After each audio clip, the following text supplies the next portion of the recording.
Okay. Now we are recording. Data distributions we have seen numerically and visually. Today we'll see how to do these, these numerical and visual representations of data. And the next thing is random variable. We understood discrete random variable and continuous random variable.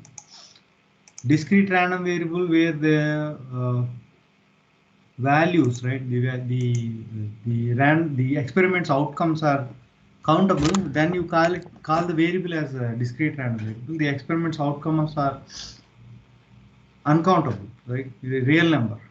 Then you call it as a continuous random variable. The x is the random variable, right? Probability of getting 0 heads, getting 1 head, getting r.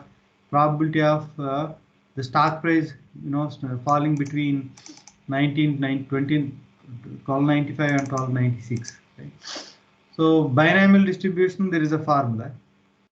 When you do an experiment and the experiment's outcomes are only two, either true or false, you call that experiment as Bernoulli trial, and the distribution is called as binomial distribution. Probability distribution is called as binomial distribution. What is probability distribution? Theoretically, you can calculate how much probability is there for a particular set of outcomes. So getting all heads, 5 times you throw, 5 times getting head, 1 time getting head. And these are all the different combinations. Theoretically, you can actually calculate how much probability is there. So this is called as probability distribution, right? So for getting all heads, what is the count? Getting 1 head, what is the count? Getting 2 heads, what is the count? And that is distribution, right? How many of the occurrences is the distribution, probability distribution. When you calculate probability, it is called a probability distribution. If you just look at the count rate, it is just like numerical distribution, data distribution. Okay? Data is like having five possibilities, right? Here, getting 1 head, there are 5 possibilities. That is count, right? Data distribution it is.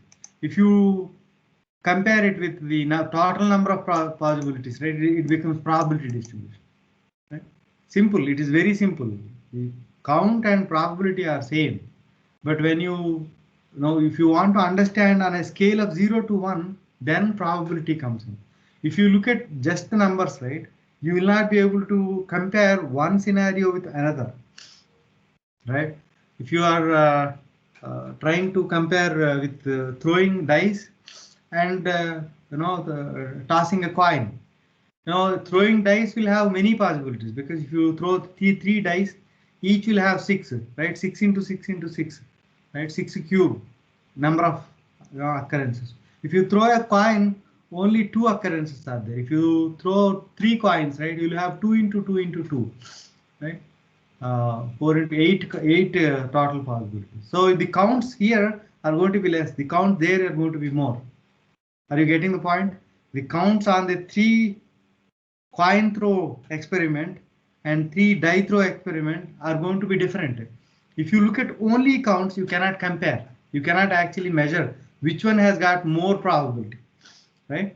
More probability in the sense which one is more appropriate for us cannot be decided. So if you bring everything to a scale between 0 and 1, that is easy to measure. That's where you calculate probabilities. Why probabilities I'm trying to explain. Right? Did you get it? Any questions there?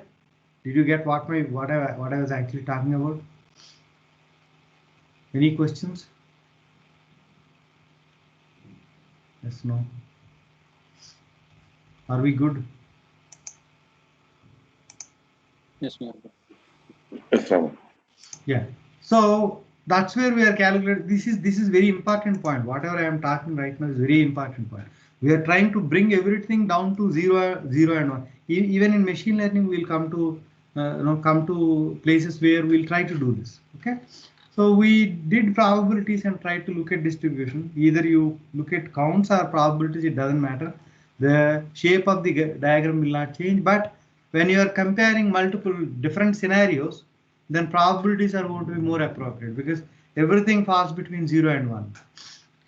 like correlation, right? Covariance is a number, and you don't know which, how big is big, how small is small, you don't know. Maybe how small you know, but how big is you don't know, either negative side or positive side. When you do correlation coefficient, it comes down to -1 and +1.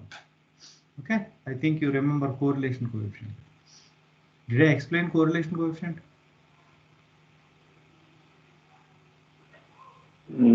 I think no, Rama. No, correlation no, I did not explain. Sorry, yeah. no. So after I changed it, that's okay. That's okay. So it comes down to SK and normal distribution, right? When the random variable is continuous, you call the same bell curve as normal distribution. When you do many experiments, discrete, experiments, it reaches normal distribution. Or you can use either this formula or that formula to calculate probability density. What is density? The height or the width, right? Both. Maybe the area, right? Area it occupies, right? So on a continuous random variable, theoretically calculating probability density at a given data point is not possible, because if you theoretically look at it, there is a line coming from bottom till this dot.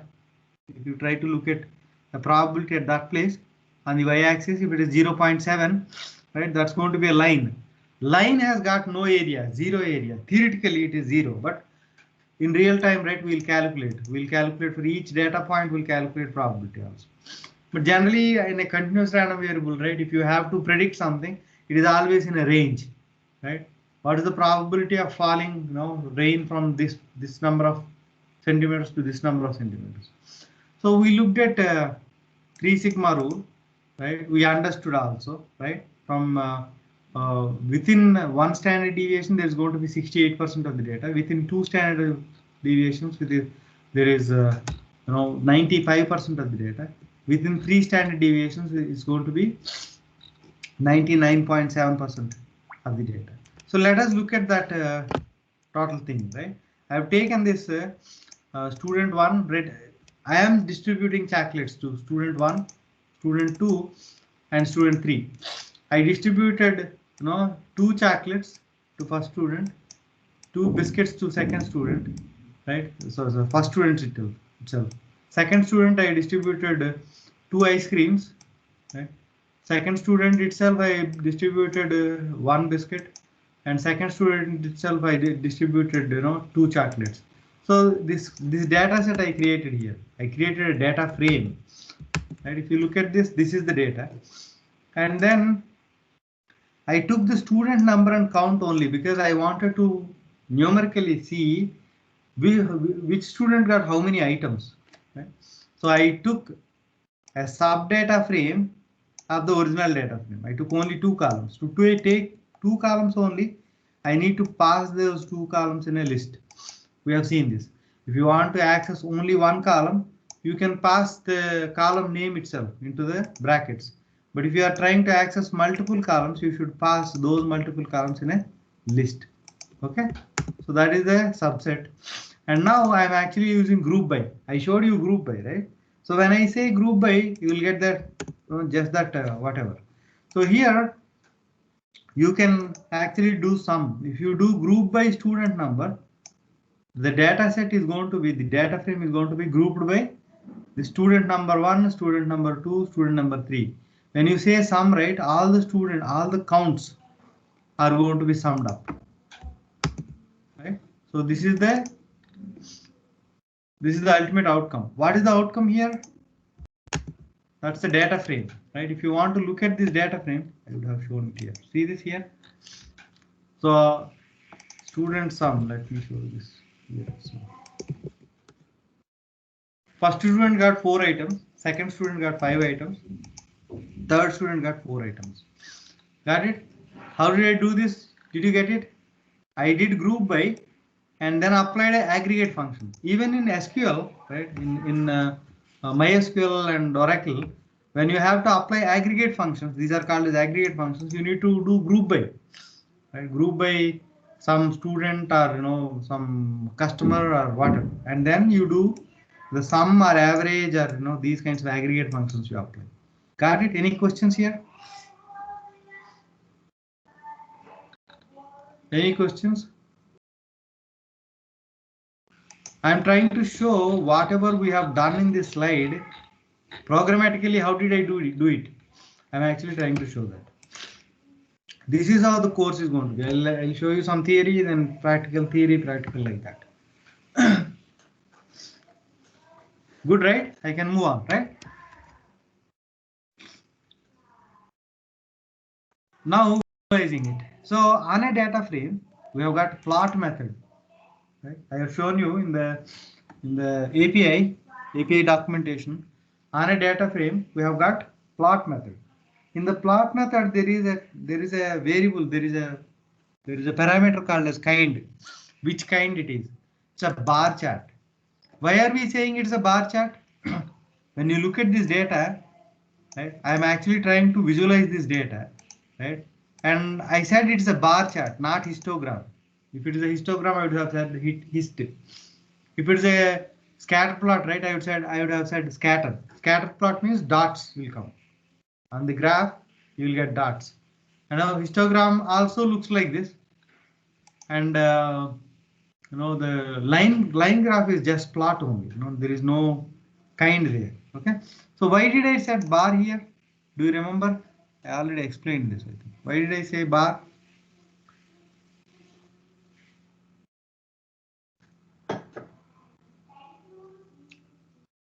Why did I say bar? Anybody?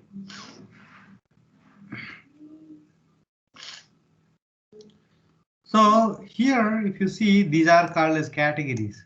The student numbers are categories. If you look at the data, original data, in the student number, if you take distinct values in the student number, you will get 3. S1, S2, S3, that's it. So you can count, right? The student number column values are countable. But if this is age, right? If this is age, student age, it is not countable because age can be between 0 to 100, any number, right? Right?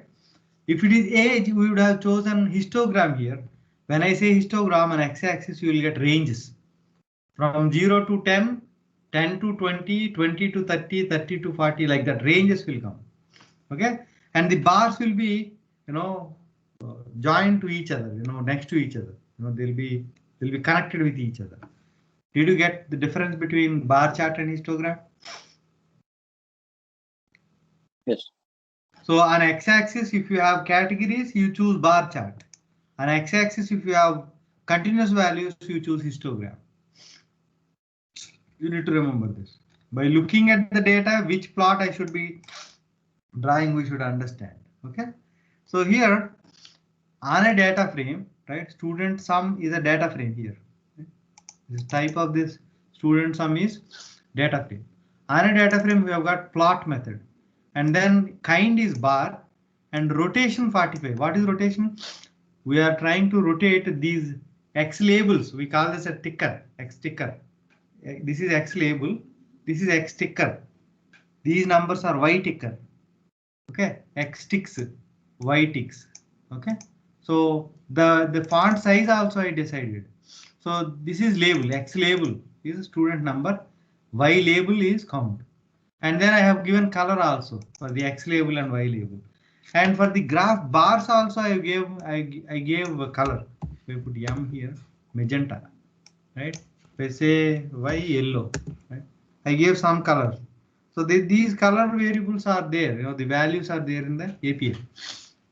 So bar chart, rotation 45, rotation means the tickers will, the ticks will rotate, and color of the bar chart is Y, and then X label, student number, right? X label is the student number, and then font size is 16, color is green, this one.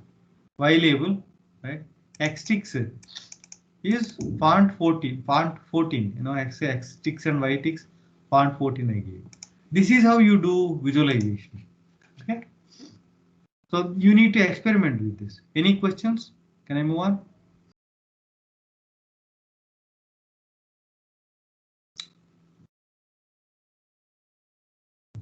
Again, the question like last time, I think somebody asked, we are assigning, these values to some variables, but we are not using. No need to use. If you don't assign variables to values, right, you will get unnecessary junk object names there.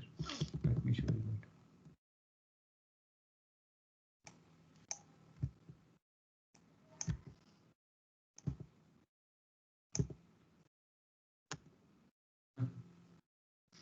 Unexpected event. Here, these object names are coming, right? To avoid those object names, I actually assigned these outcomes to variables, so that those outcomes will be engulfed by these variables. We'll use these variables also. With the type of the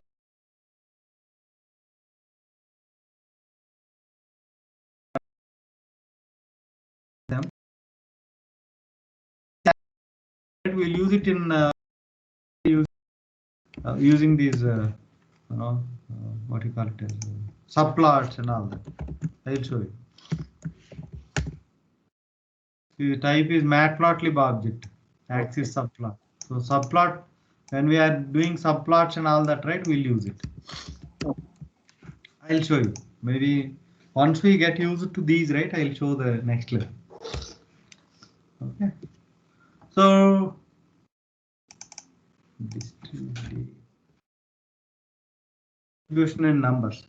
So now items and count I have taken now. So previously students and each student how many chocolates got, right? How many items actually, not the chocolate, not just chocolates, ice creams and biscuits. How many each student got? We looked at it. Now we are going to look at each item, how many are distributed. How many chocolates were distributed, how many biscuits were distributed, how many ice creams were distributed. To look at that, I took items and counts, right? Item and count, a list, and grouped by item. Generally, the grouping thing is going to be categorical variable. We call this as categorical variable because items are countable. Discrete items are countable. If you look at this column, this is text, right? This is also text. But I'm saying categorical because they are countable. When the columns values, discrete values in a column are countable, you call that as categorical. If the values, string values of a column are not countable, then you call it as text. If there is a review, right? If there is a review can be written in the same review. If I like something and you like something, same review can be written in different words and different languages, right? That is text. But here it is countable, so that's where we are calling it as a categorical column. So again, same thing, right? I grouped it. I've got the grouped by it and summed it. But if I don't sum it, right, I'll get an object there again, right? If I use aggregate function, then only I'll get a data frame. And used the data frame and did the rotation. I did 90 now. If I don't have rotation, right?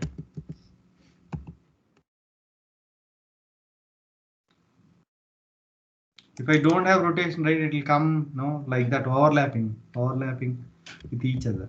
Maybe I'll put 0 there and show you. See that it will come like that. If you have too many categories, then they'll overlap with each other. So if you put 90 degrees, right, they'll not get overlapped. So, like that. Okay. So now normally distributed data, right? So far we have looked at these plots, how to do these plots. Now I am trying to show you synthetic data, normally distributed data. So I have taken an organization where there are different designations, 7 designations are there, right? Junior developer, senior developer, analyst, senior analyst, manager, like that. 32 employees are there. Now the data is like this. I'll upload this data, this file also. You can actually play with that. I've got columns in there, 7 columns in there. Employee number, designation, experience, salary, aggressive behavior score. Whether the person is too aggressive or not. Okay. Activity score, how much active and how many activities the person is doing. Only coding, only management, only operations management, only one activity or multiple activities. right? Based on that, a score is given to the employee. Lines of code, how many number of lines of code the person actually is doing. So when the developers are working, right, they'll be writing code, right, like this kind of a code. So how many lines of code each person has written. So that is the data set. So the salaries data, using this data only, we'll try to build models also. This is a simple synthetic data, and we'll build models initially using this data only. And once we get a hold on these concepts, right, we'll take bigger data sets and work. Okay, so this is simple data set. And then in this data set, if you look at this, I think, yeah, bins, right? So let me try to. So this data, I have taken only one column here, okay, salary column, and then X label, right, salary range, I said, Y label, number of employees, it is hash employees means number of employees, and then on the ticker, right, these are labels, right, these are tickers. Tickers means the numbers here.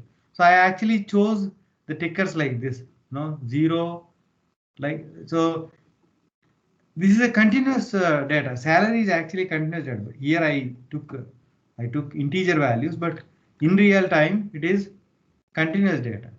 So I have taken the histogram here. Right? It's a histogram. It is not bar chart.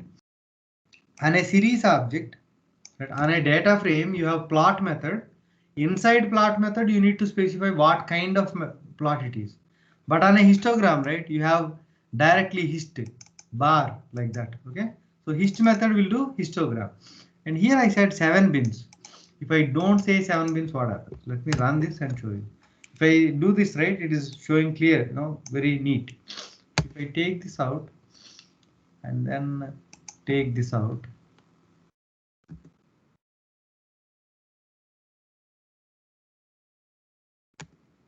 See that? The data is like that, right? Why did it came like that? Do you know? Do you understand why did that came like that? You need to play with it, I think, right? So here, if you look at the scale, right, it is starting at 20,000 and ending at 90,000 because the data in the data set is like that. The minimum of this column, right? Let me take the minimum and maximum and show you. On the series object, you have got minimum and maximum also. See that minimum, right? And maximum. So it is between 20,000 and 90,000, right? That's where it actually took the scale between 20,000 and 90,000. And by default, it will actually do 10 bins. What are bins? Data will be split into subsets. Okay, each subset one bin. If I do the data between 20,000 to 90,000 into 10 bins, right? What happens? Let us try to look at the series object hist method.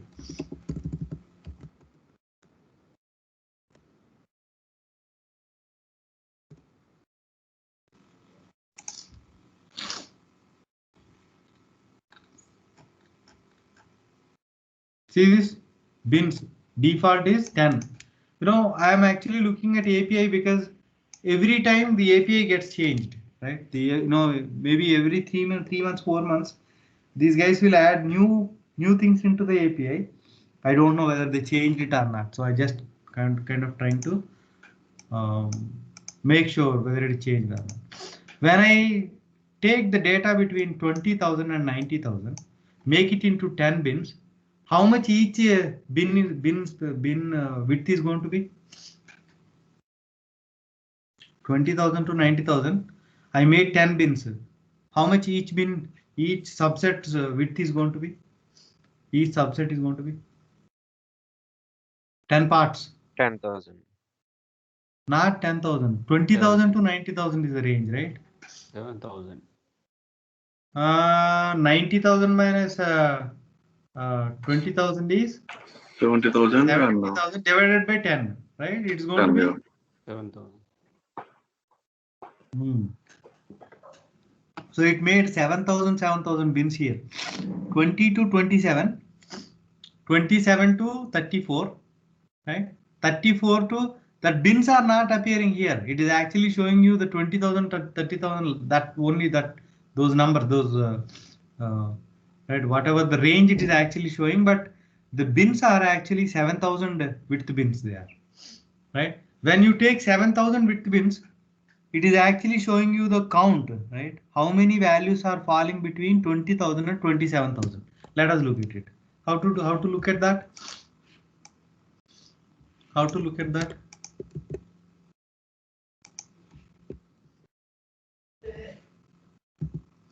How to look at the data between 7,000 and 27,000. Sorry, 20,000 and 27,000. Right? This experimentation you need to do, right? Whatever I am doing right now, this experimentation you need to do. What happened? Okay. Did I do it right? Packets here.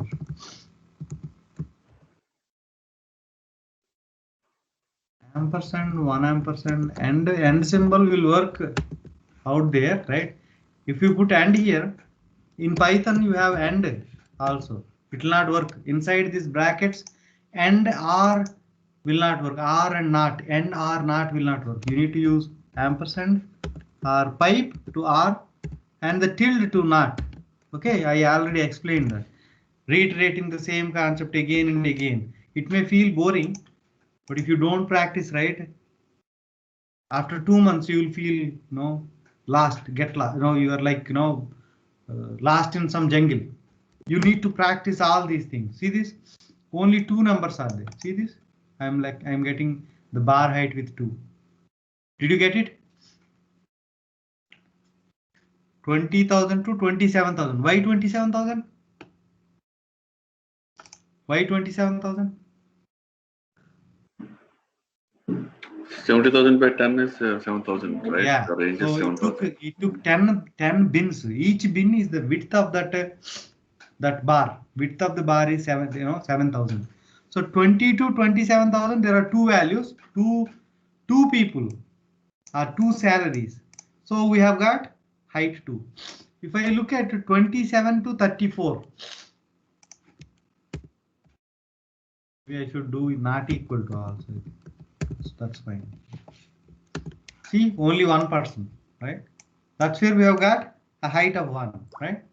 And again, if you add 7,000 to this 34, how much?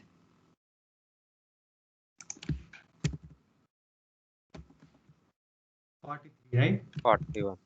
43. Right? There are 1, 2, 3, 4. 1, 2, 3, 4, 5, 6. We should get 6. We got 3 only. Maybe 41, sir. Not 41. Okay. Okay, 4, right?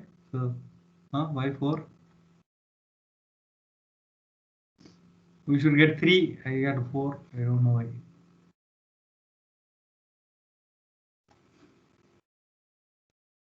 Equal not put here because that will fall in the next bin, right? So at the end we shouldn't put equal. And again 41 to 48.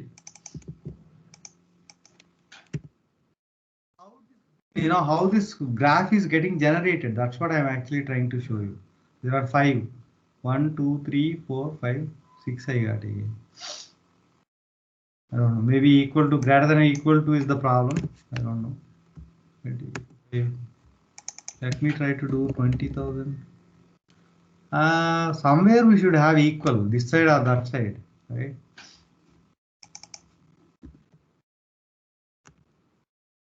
Only one we are getting. So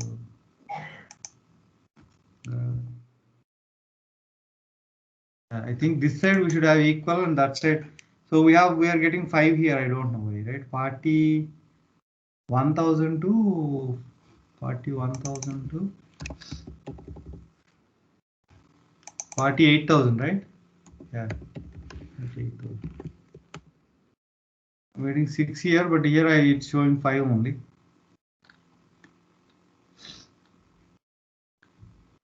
That's okay. That's okay. That's how the bin is getting formed. Okay. So you got the point, right? Any questions there? Any questions?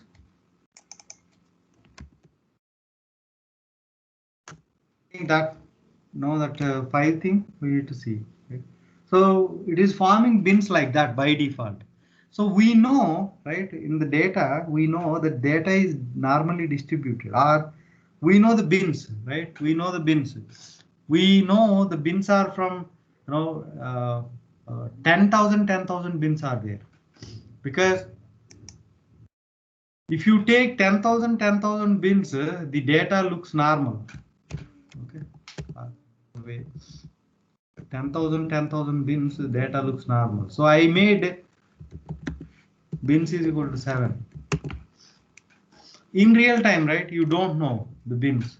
If you look at the data distribution carefully, you may understand the bins. But on a huge data, you no need to choose the bins carefully. On a huge data, if data is normally distributed, even without choosing bins, also the data looks normal. Okay, I'll show an example at the end of the class. We'll randomly generate numbers.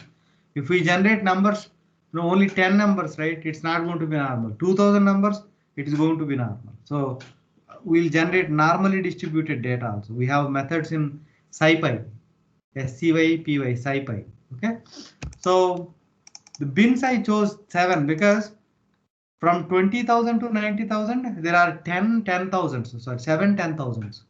Okay, 70,000 is the range. So I chose 7, and then I chose the scale also, right? To make it clear, I chose the scale also on the x-axis. When the scale is proper and the bins are proper, the data is actually showing the actual distribution. Okay, when scale and bins are not proper also, you may not see the proper distribution of the data. That's one point you need to remember. When you do a graph like that, it will not show actual distribution. Even though the data is normally distributed, it is not showing it. Is there another way to look at data's normal distribution? Yes. This is one of the ways to look at data's normal distribution. Whether data is normally distributed or not can be found out by a bar chart or a histogram. Okay, but bar chart and histogram by default will have these kinds of problems. If the data is small, if your bin size is not right, even though the data is normally distributed, it will not show it as normally distributed. Is there another way to look at it appropriately? Yes. QQ plot, we call it as QQ plot. Okay, so I'll explain that later. Right? If I try to dump everything in a single shot, right, you will get confused. This is called as QQ plot. QQ plot will give you whether the data is normally distributed or not. There, the bin size problem is not there. Got it?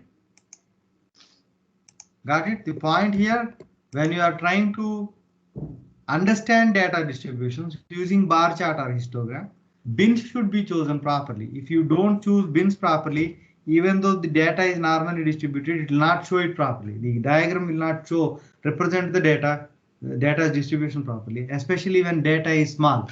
Data set is small. 32 records we have. If you have 1 million records, right? No need to worry. You can just do it. Bin size doesn't matter there. Okay, but when the data size is small, you should be careful by looking at this. You generally use QQ plot to look at normal data distribution, whether it is normal or not. Okay, got it? Got it? Any questions there?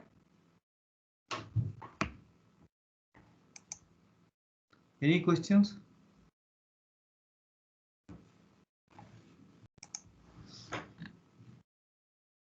Are you guys getting it or getting confused?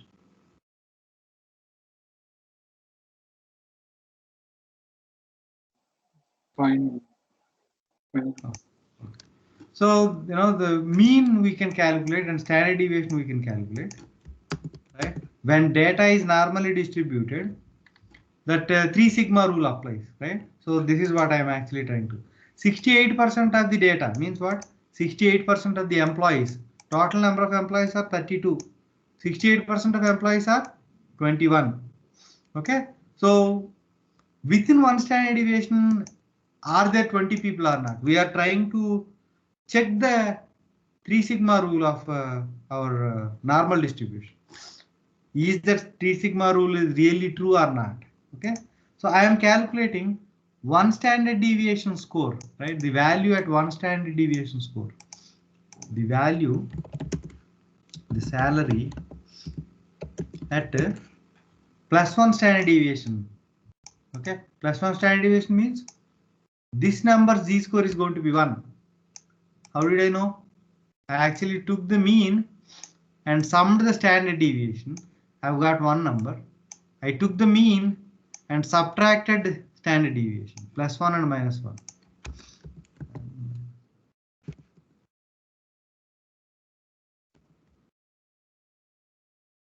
Normal distribution is the most important concept in statistics we need to understand. Okay, that's where I am taking 3 days here. You may feel bored, but you will see the importance in your career. Okay, so the mean minus standard deviation. So what I did, the mean is somewhere here. Okay, I calculated a number minus standard deviation and plus standard deviation. That is one Z score value. This number Z score value is 1. This number Z score is value is also 1. Within this range, right? Greater than this number and less than this number and greater than this number, there should be 20 people. So I filtered the data. I took the data and filtered it. See this? So when you do some expression here, you will get trues and falses. Wherever the index value is true, the outcome is going to be that row. Okay. So when I looked at the count of it, right, the shape, right, I got 20. So that is true. 20, almost 68% of the data is within one standard deviation. Did you get the point? Within one standard deviation, what is meant by within one standard deviation? What is meant by within one standard deviation? Any questions?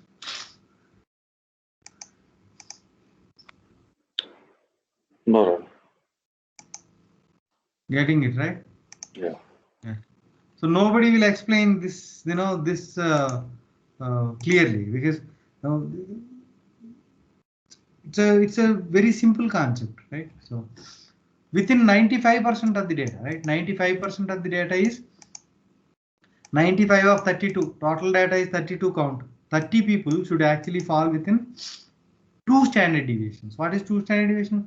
Mean plus 2 into standard deviation. Mean minus 2 into standard deviation. This number's Z score is going to be 2. This number's Z score is going to be -2. Okay. Okay. So I calculated. Now I am actually filtering data. When I look at it, right, 30 people are falling in within 2 standard deviations. Right. Within 99.7% of the data should fall within 3 standard deviations. See this? Mean plus 3 into standard deviation. Mean minus 3 into standard deviation. Right? I filtered the data, total data fell in there. Right? The same thing I showed you here in the graphs. Whatever the graphs I have shown you, the same data I have taken there and did the practical experimentation. Okay, so that is normal distribution, practically how to look at it and understand. When you look at the code, right, you will get more clarity than theoretical concepts. So I always try to produce a code example. The most important point is the area under the curve is going to be 1. The area under this curve is going to be 1 in a normally distributed data. If the data is not normally distributed, we cannot guarantee, right? But under the bell curve, the normally distributed data, the area is going to be 1. That is very important. Okay. The next concept is skewness and kurtosis. If you see this dotted line and this red line, if you combine like that, right? Only the dotted line and red line, the data is normally distributed. But if data distribution is like this, we call it as negative skewed, negatively skewed.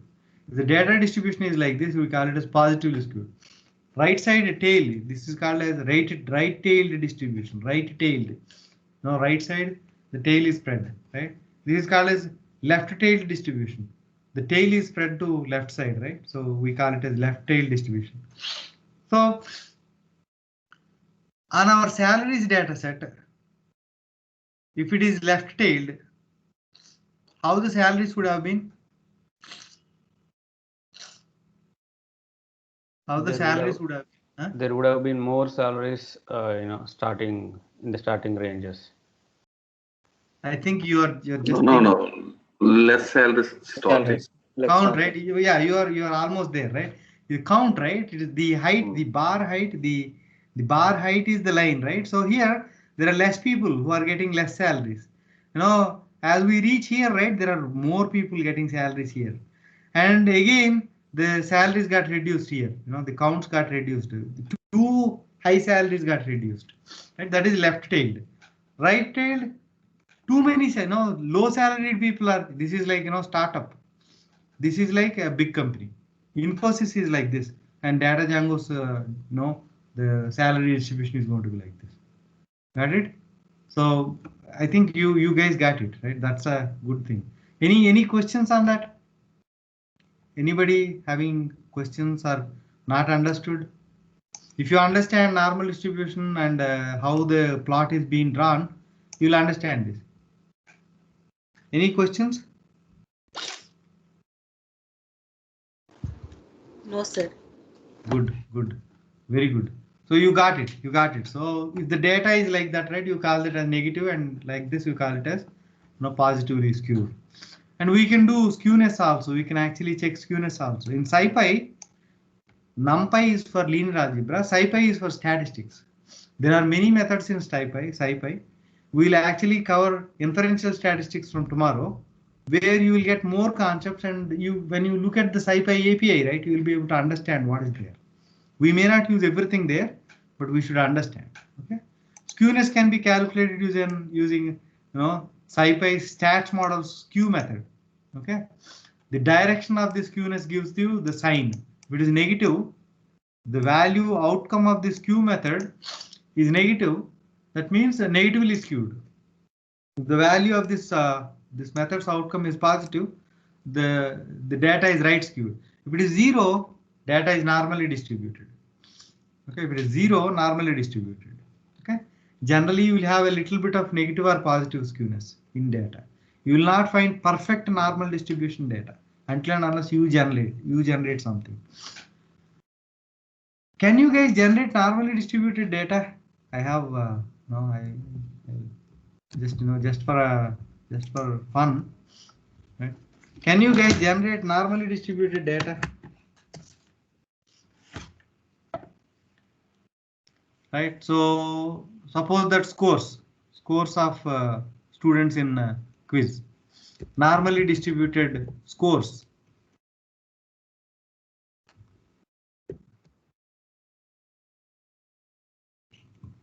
Can you generate? The scale is between 0 and 10. Right? Can you generate normally distributed data? Can anybody tell me? Sir, score is discrete only, no? Discrete only. For how many? 0 to 10, and how many participants? How many participants? Maybe 20. Okay. Take whatever. Right? So 3 score, right? 3 score. Maybe we'll take scores. Right?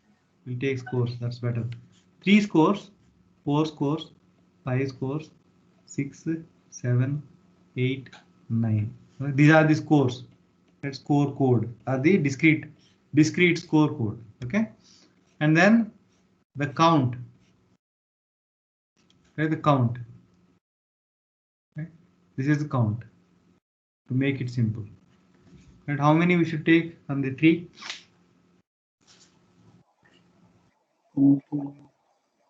The scale is like 1, 2, 3, 4, 5. No, 5 counts is the maximum. See this? Only one student got 3. Right? 2 students have got 4. 3 students have got 5. 4 students have got 6. 3 students have got 7. 2 students have got 8. One student has got 9. So if we look at the data, right, it's going to be like this: student 1, student 2, student 3, student 4, student 5, student 6, student 7, and so on, right? The data is going to be like this: 1, 2, 3, 4, 4, 5, 5, 5, 5, 5, 3 only, right? 3 5s. Right? And then 6, 4 6s, 6, 6, 6, 6. Right? And then 7s are 3, right? And 8s are 2, right? 9s are only 1. Like this, the data is going to be: student 7, student 8, student 9, student 10, student 11, 12, 13, 14. Right? I no 16 students only we got. Right? I said 21. So when you try to put these discrete labels on x-axis, 3, 4, 5, 6, 7, 8, 9. You will get a small bar here, a little big one, a little more big one, a bigger one, and then smaller one, like that. Okay, so we can generate normally distributed data also, right? We can generate skewed data also. If you put more more 9s there, or maybe yeah, less number of these and more number of these, it's going to be left skewed. More number of these and less number of those, and it's going to be right skewed, like that. Okay, so why are we generating data? We'll understand. Okay, why are we generating data? We'll understand. When we try to look at QQ plot, you need to understand this. Okay, theoretically normally distributed data we'll generate and compare our data with that in QQ plot. Okay, so the value of 0 means no skewness at all. That is normally distributed. Okay, and there is another concept called as kurtosis. If there is positive kurtosis, for calculating kurtosis, right, there are 2 formulas. One formula calculates value, if k is equal to 3, right, then it is normal. For another kurtosis formula, k is equal to 0. We generally never calculate kurtosis, but the concept we need to understand. Okay, so if k is equal to 3, the data is normal. If k is greater than 3, all the data is going to be close to 0. It is very steep, right? It is steep like a pillar. It is very steep, and all the data is going to be very close to mean. Then you call it as kurtosis. It is not normal distribution. If you look at this, it is normally distributed. It is not normally distributed. All the data is very close to mean. If you look at this, right, it is very scattered, right? It is very scattered. So that kind of a data distribution is called as kurtosis. Got it? Skewness and kurtosis, you got it, right? Any questions?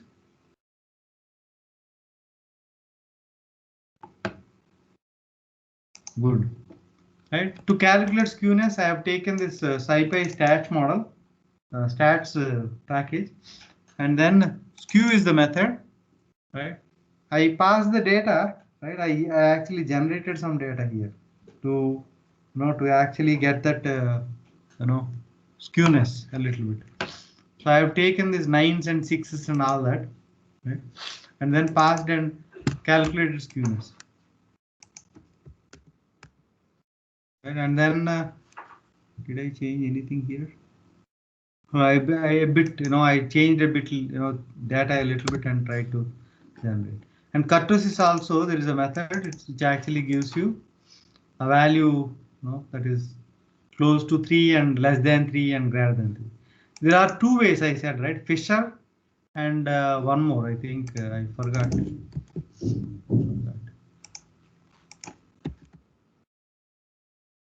SciPy.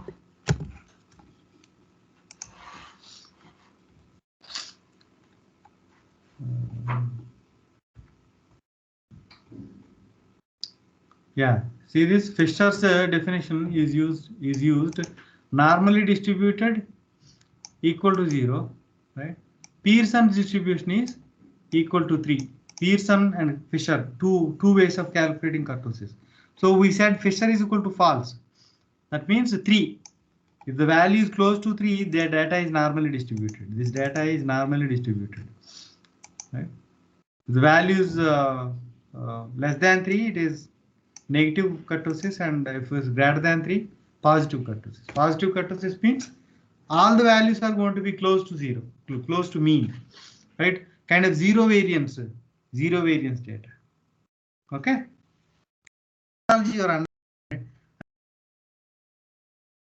And kurtosis and skewness, right?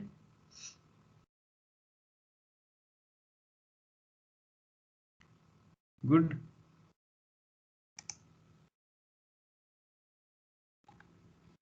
Shall I move on?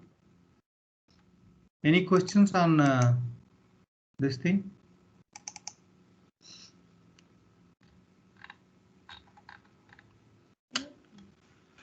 So if we don't have any questions, right, I'll just introduce a new concept called the center limit theorem, right? This is the theorem which used even now very extensively in exit polls and stuff. Okay, so initially when I explained about the statistics, I said that descriptive and inferential statistics, right? So descriptive statistics actually describes data. So far we have seen that, right? Data distributions, and then the probability distributions, and then the variance, standard deviation, mean, right? All these things are actually trying to describe data. Okay. Inferential statistics is going to help you in bringing out inference. What is inference? Trying to understand something, right? Trying to understand, infer, right? Infer means trying to make something, some meaning out of whatever. Generally life happens like that, right? We generally try to make some meaning out of everything and live. Rather, it is going to be very difficult, right? One example is, if you look at Earth, you don't know where it is actually revolving. It's in the middle of some vacuum, and it is revolving. We are all living very happily on the Earth. And if you don't assume that it is going to be like that, and there is some force which is running it, you will not be able to live. So your mind is trying to make some inference of whatever the situation, right? So like that, in statistics or in predictive model building, we try to make inferences out of whatever we have. This is very important. We try to make inferences out of whatever we have. Okay. So if you are trying to do exit polls, what is exit poll? You are trying to assess who is going to win in the next elections, right? So to do that, you cannot go to every home and ask people, right? It's going to be kind of election again, right? If you go to every home in the country and ask for opinion, whom they are going to vote, it is going to be again an election, right? You are not going to do that. So these exit poll companies will choose people from different caste, creeds, and religions, and the areas, right? The different areas will have different kinds of psychological behavior and the emotional quotient, right? So they'll go to different areas and try to collect people's opinions, and then try to assess what's going to happen to the population. Sometimes it fails. Most recently, Bihar elections, all exit polls guys said Congress is going to win. Congress and Lalu Prasad, son, RJD, is going to win, but it failed. The BJP and Nitish Kumar won, right? So because they took the data, whatever is available, and tried to make inference. So statistics is not going to give you perfect results all the time. Okay, that is the truth you need to remember. Why am I telling you this is, when I was studying MCA, we had statistics, and the professor is always used to come, and he used to take something out of whatever is there, and he used to calculate and show that this is what it is. And I never understood why this guy is taking all what is there and it is not true, right? We'll see. I'll also do that kind of stuff from tomorrow. Okay. So inferential statistics means taking something out of whatever you have. Okay. To understand from whatever you have, there should be some theoretical proof. That proof is the central limit theorem. Okay. What the central limit theorem says is the mean of all sample means from a given population will be approximately equal to mean of the population. You did not understand anything, I think. The mean of all sample means. What is sample? Can somebody explain what is sample? What is sample? Can somebody explain?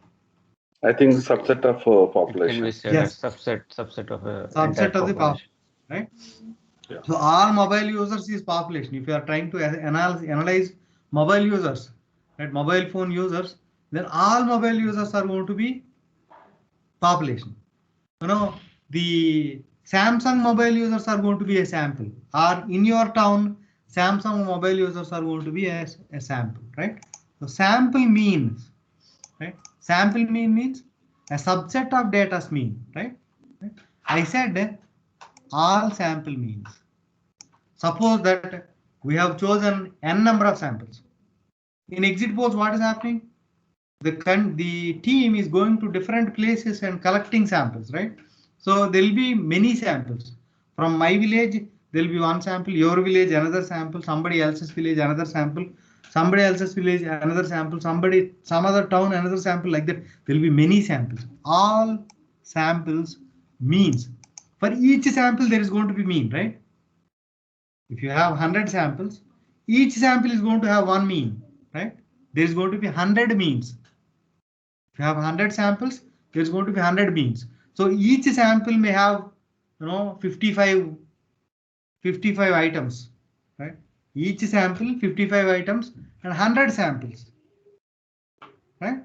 And these 55 samples, you take mean, 55 samples mean, 55 samples mean, like that. 100 means are it. All means. 100 means, okay?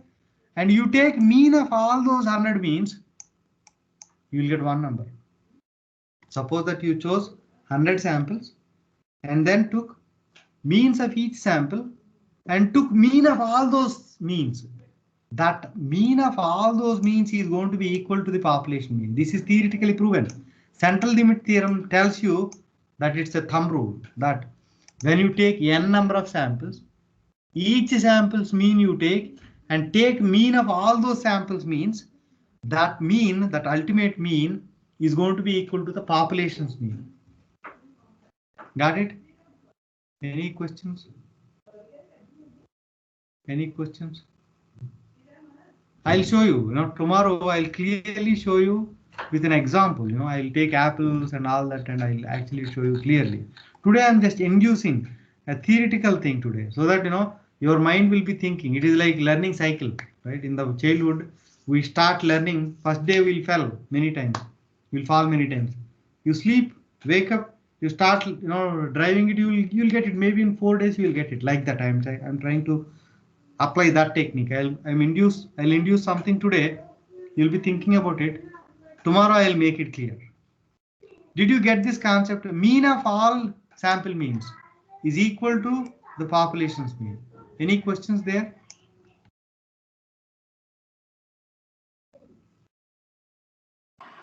No, Rama. Our goal is to find out the population's mean. Who is going to win in the next elections? Okay. So you took samples, 100 samples from 100 villages. You took, it's a categorical value, so you cannot take mean, mode, right? Who is actually in, mode of first village is BJP, second village is Congress, third village is Congress, fourth village is RJD, fifth village is RJD, like that you took, right? And then mode of all those modes you have taken, and it actually said Congress, right? And you said the population, the Congress is going to win the election. That is the use of central limit theorem. The central limit theorem is proven that mean of all sample means, this is called a sampling distribution of means. Right? Sampling distribution of means is going to be normally distributed. What is distribution? Sampling distribution of means. Sampling distribution of means. What does that means is you took 100 samples, right? For each sample you have taken mean, right? There are 100 numbers. For these 100 numbers, if you do a bar chart, that is the sampling distribution of means. Those are means, right? 100 numbers are means, right? If you take a bar chart of that, if you take a bar chart of that, that is definitely always going to be normally distributed. That is the second point central limit theorem says. First point central limit theorem says is mean of all sample means is equal to population's mean. That is first point. The second point is those means are there, right? 100 samples means are there, right? If you try to do a distribution for that, it is always going to be normally distributed. Sampling distribution of means, the 100 means distribution. 100 means distribution, how will you do? First mean, maybe 2. Second mean, maybe 3. Third mean, 4. Fifth mean, 6. Sixth mean, right, like that. It actually bars will raise and go down, right? Means are on the x-axis. Bars are the height of the count of the means. So it is going to be normally distributed. Okay. And then the third point is the sampling distribution of mean approaches normal distribution with, right? The third point is, the second point is the sampling distribution of means is normally distributed. The third point is for that normal distribution, the mean and variance is going to be sigma square by n, right? The variance is the sigma square is the population's variance or population. If you know population standard deviation, the standard deviation of the sampling distribution of means is going to be square root of sigma by square root of n.